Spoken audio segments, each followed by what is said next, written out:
we'll have some positive news regarding the investigations of those homicides as well. And when we look at our incidents of note that we've had since our last update about 3 weeks ago, there's been a significant amount of activity on the part of our officers out on the streets. And we've arrested a person that was involved with stealing motor vehicles and petty larcenies from commercial establishments. Person was arrested, charged with grand larceny, petty larceny, stolen property, and again tied to some commercial burglaries that we've had in the city. Arrested a person. We were having some complaints and some incidents involving young girls at St. Anne's who were runaways and were being sexually assaulted. And we made an arrest, significant arrest of a person regarding those incidents. It's a person who had some previous criminal history as well. And we've also arrested a couple other people for some commercial burglaries that we've had in our city. And the reason that that's significant is because we're starting to see a lot more complaints, especially over the last month and a half or so, regarding property crimes, commercial burglaries, residential burglaries. And getting these individuals off the street tends to calm those sorts of crimes that we're seeing. And we're starting to see some positive movement in terms of activities since we've had these arrests of these individuals. And now talk about some other incidents that we've had regarding property crimes a little bit later in the presentation. But there's been some progress with arresting those individuals involved in those sorts of crimes. And another complaint that we've been hearing over the last month and a half or so, and indeed going even further back, deals with shoplifting and retail thefts. And we've, starting earlier this summer, we've had some details of officers who were targeting these individuals who were involved in these retail thefts of establishments in our city. And a number of arrests have been made of individuals who were involved in those sorts of activities, and it's significant because what we tend to see with these sorts of crimes is that it's a small group of people who are habitual offenders with those. And so we've arrested more than a half dozen of these individuals who were responsible for some of these retail thefts. And so significant progress in that area as well. And here we are so far in terms of our year-to-date numbers with shootings in our city. And as I've said before, we've been laser focused in addressing the shooting and gun violence that we started to spike in the city about 3 years ago. And you can see there's been some significant decreases year-to-date in the shootings that we've had in our city. And our calls for service during that same period of time have increased quite a bit. And this is what it looks like percentage-wise. And our confirmed shots fired, and again, these are all complaints of shots fired in the city, whether someone was hit or not. We're seeing so far this year a 34% decrease in that category of shootings.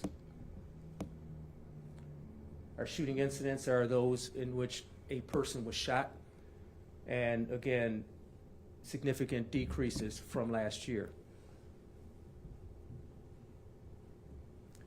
And with our shooting victims, you can see again the decreases are significant compared to what we saw last year at this time. And this is all while costs for service continue to increase. So I give a lot of credit to our officers out there who are responding to more calls for service, and yet they're addressing the needs that our community have with respect to the violent crime, and particularly the gun violence that we're seeing in our city.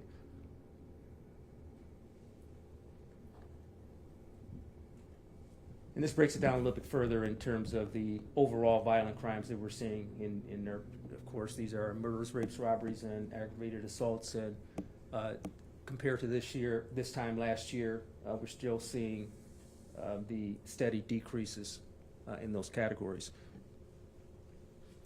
And so one of the messages that we have is that this momentum continues.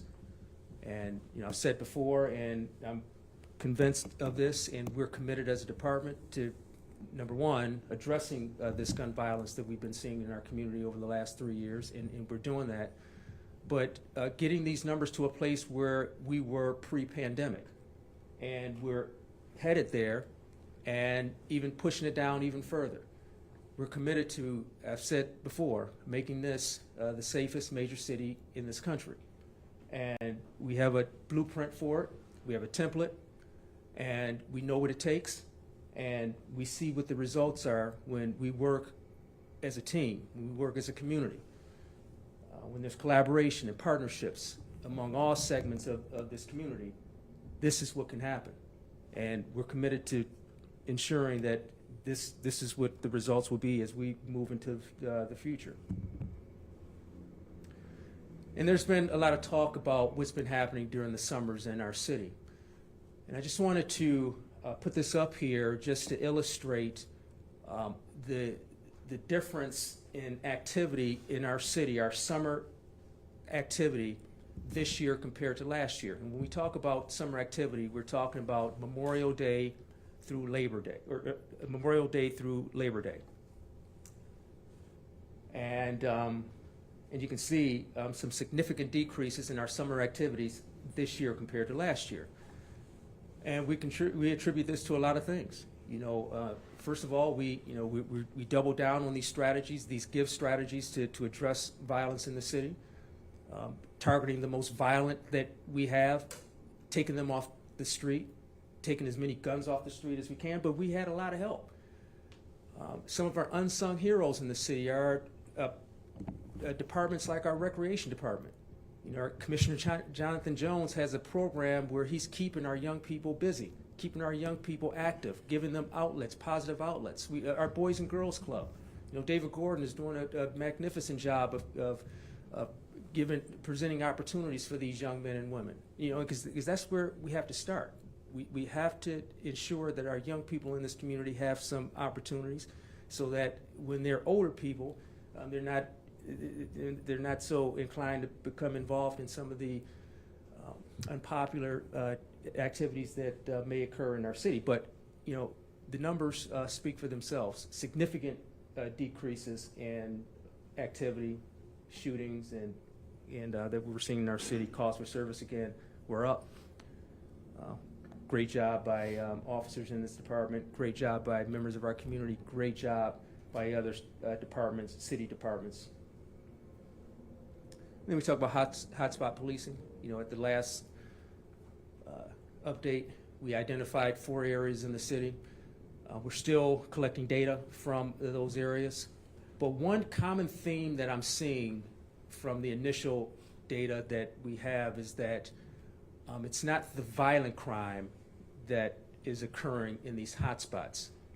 There's very little, if any, violent crime happening in these hotspots. But what we are seeing are a lot of quality of life complaints. We're seeing the person annoying calls, the disorderly calls, people seeing needles in their area, aggressive panhandling, loud music, traffic, those sorts of things. And so what that is telling us is that we're addressing this issue of violent crime in these hotspots.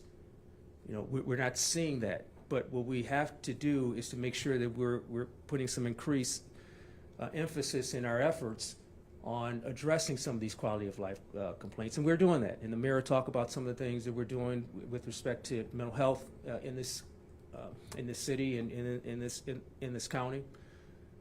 We're partnering with other agencies to deal with some of these quality of life complaints, but we'll have more at probably the next briefing that we have with some of the more complete data sets that talk about that will illustrate what we're seeing in the hotspots that we have in our city. But again, we're working to address these quality of life complaints that we're seeing in those areas. With this, I'll turn it over to the mayor.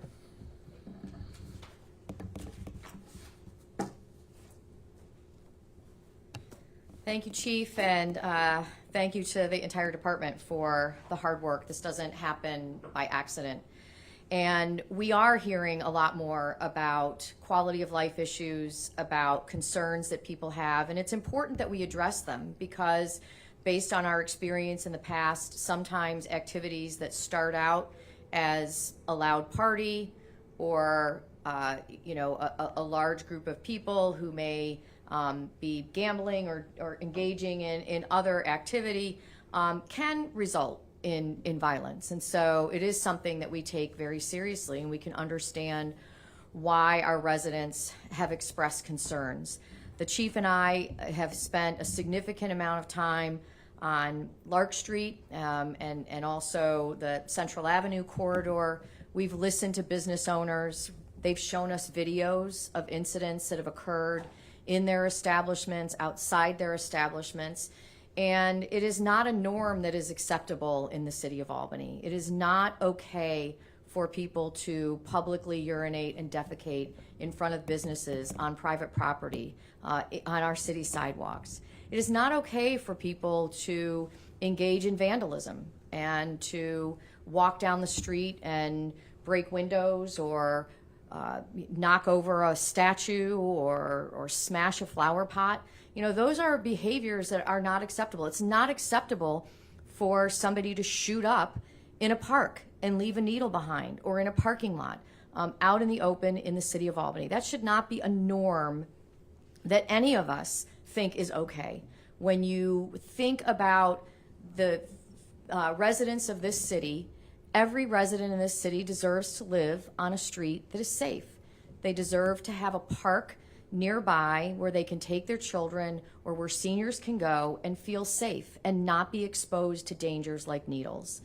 And so we know that we cannot arrest our way out of the mental health crisis and the addiction crisis that we're seeing across this city and across this country. And we can't lay it all at the feet of the police department. Although I do want to stress, when people see activity happening, whether it's vandalism, whether it's a package stolen from your front porch, we want you to call the police. It's important that our residents know posting something on social media is not reporting a crime. And I think that there are some people who don't know that.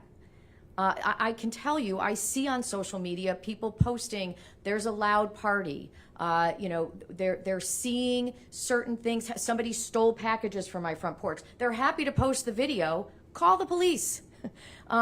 We want to know when crimes are occurring so that we can address those crimes. We can use our hotspot policing to look for patterns and data so that we can then address those issues, because oftentimes these crimes are committed by groups of people acting in concert with each other. But with that said, we also have a lot of people who are suffering. We have people who are suffering from untreated mental illness. We have people who are suffering from addiction and substance use and abuse, and people who are suffering from homelessness. And they need our help. And so we announced last week with the county executive that we are partnering with Albany County. The city of Albany is committing a significant portion of its opioid recovery funding to fund a program that will result in clinicians and case managers on our streets during the times of day that we are seeing the data tell us that there are individuals who are either homeless, addicted, suffering from mental illness, having issues, and that need help. And the clinicians and case managers will work with this population to get them the help that they need. And we believe that by making sure that we're bringing the treatment to the street, we're bringing the expertise to the street, that we will be able to address those issues that people are experiencing. I know reporters have talked to people who are living in encampments or trying to they want to put up a tent in Washington Park. And they talk about the fact that they don't want to go to a homeless shelter. Well, sometimes they don't want to go to a homeless shelter because the shelter has rules you can't use. And so they want to use. And so, of course, they don't want to go to the shelter. How do we address that person's issues? How do we meet them where they are in order to be able to get them the help that they need? And so that is what this team is going to be doing. Albany County is going to be contracting with CARES, which is an entity that we also have provided a significant amount of our ARPA funding to help prevent homelessness. They are excellent at rapid rehousing. They are excellent at getting people access to the services that they need. And so that is the street treatment program. There was a pilot that was done by Albany County. One of the things that they found when they did their pilot, because in the pilot we had a police officer who accompanied the street team, and they found that many people didn't want to talk to the police officers or didn't want to talk to the social workers because there was a police officer there. So we're using that information, and we're changing up how we're going to approach individuals who are in our community and who need help in response to that. We are also going to be placing social workers at Center Station and South Station. It is not at all uncommon for an arrestee to be experiencing a mental health challenge or crisis. It is not at all unusual for crime victims to experience crisis when they're at the police station.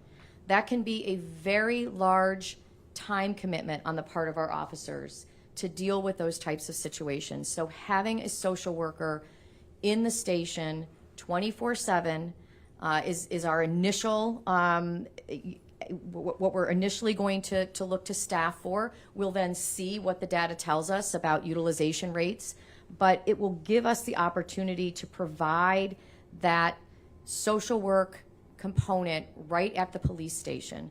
And we think that this is an important step to take as we build an internal working group to look at the Accord model that the county has used in the Hill Towns to see how that might be deployed in the city of Albany. But we think that it starts with providing that resource in our police stations in an environment that's controlled, where individuals may be experiencing crisis. And so we are understanding of the challenges that people are facing in their lives. We're not looking to criminalize poverty. We're not looking to criminalize people's mental illness. We're not looking to criminalize people's substance addiction issues, but we do need to get them help, because it is not okay to engage in the types of activities that we are seeing and that we are hearing from our residents and businesses. And so we need to find an alternative path, and we are going to work with individuals where they are to get them onto that path.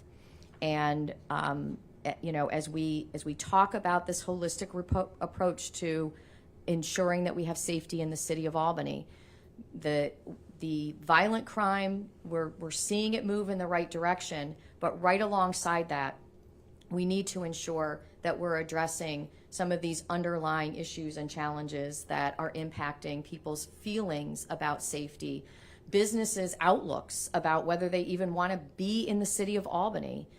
We have to address those issues in order to have a healthy, safe, growing, vibrant community. And so we are going to be addressing those issues. We take them very seriously. I also want to speak to the homicide. I want to commend the Albany Police Department for making an arrest. I think one of the things that the chief said about this particular homicide that happened on Hamilton Street is that it's very unusual in the city of Albany for there to be a homicide where the victim and the perpetrator don't know each other. That is an outlier. Typically, when we see homicides, and they're tragic, but they are among people who know one another.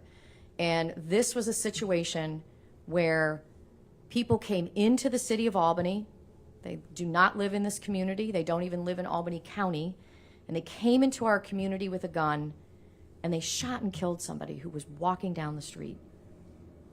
And the speed with which this police department was able to determine what happened, investigate it, identify the perpetrators, and make an arrest is something that our residents should be grateful for It makes us safer. And I just want to commend the chief and commend this police department on their hard work to ensure that there can be some small piece of justice for a family that lost a son and a community that lost somebody who was beloved. So that's it.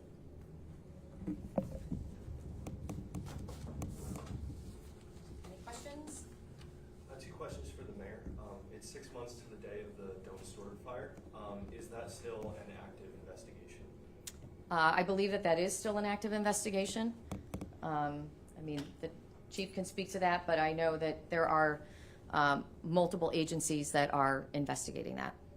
Also, there was just another vacant building fire on Tivoli Street, and we're wondering if the cause of that fire has been determined and if there's a bigger concern with these vacant buildings in Albany. Yeah, you know, the challenge with that building is that the owner of that building actually had an occupied portion of that building.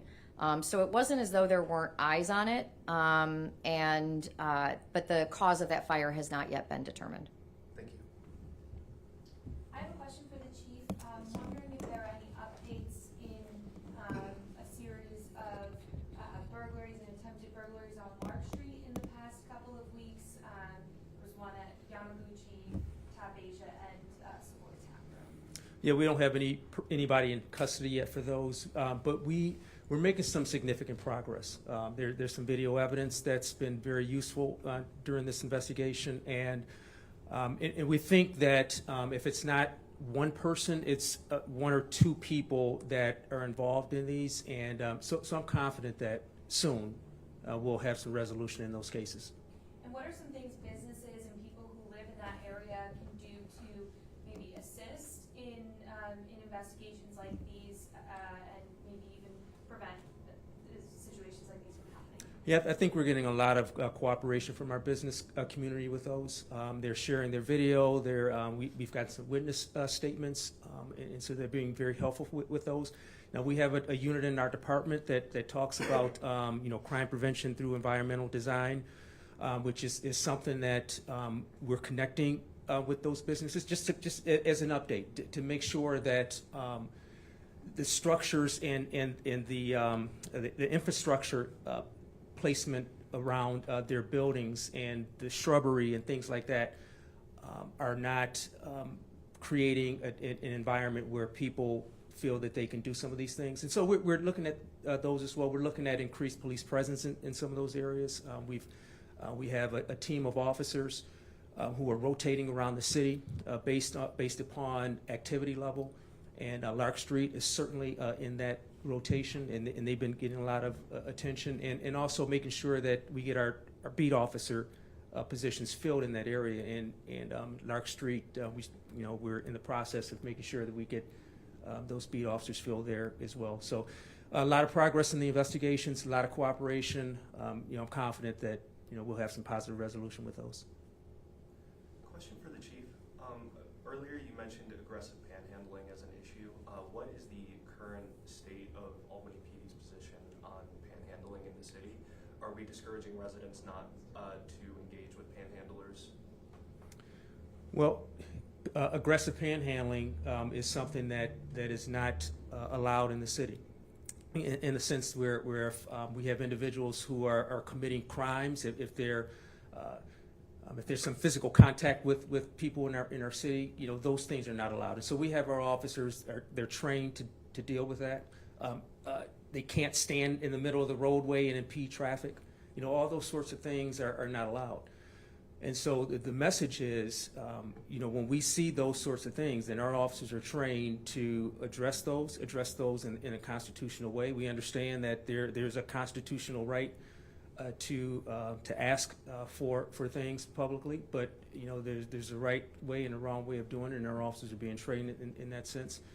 And yes, part of our messaging is if there are no opportunities for some of these individuals to get money or valuables, then our experience has been they tend to not do it in those areas. And that would be the ideal situation, I think, as we move forward with those. Sir. Yeah.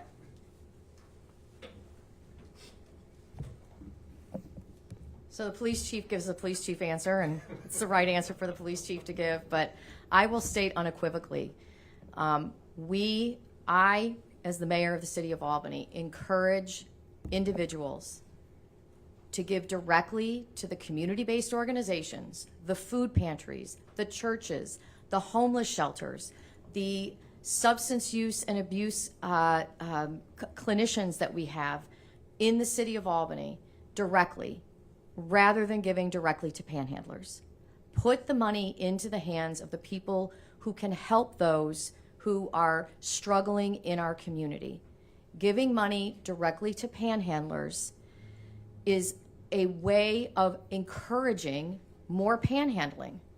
And so when people speak of their frustration of panhandlers in our city, and I see them on almost every block sometimes, it seems like all of a sudden there'll be a group of people and they'll be standing on sidewalks with signs.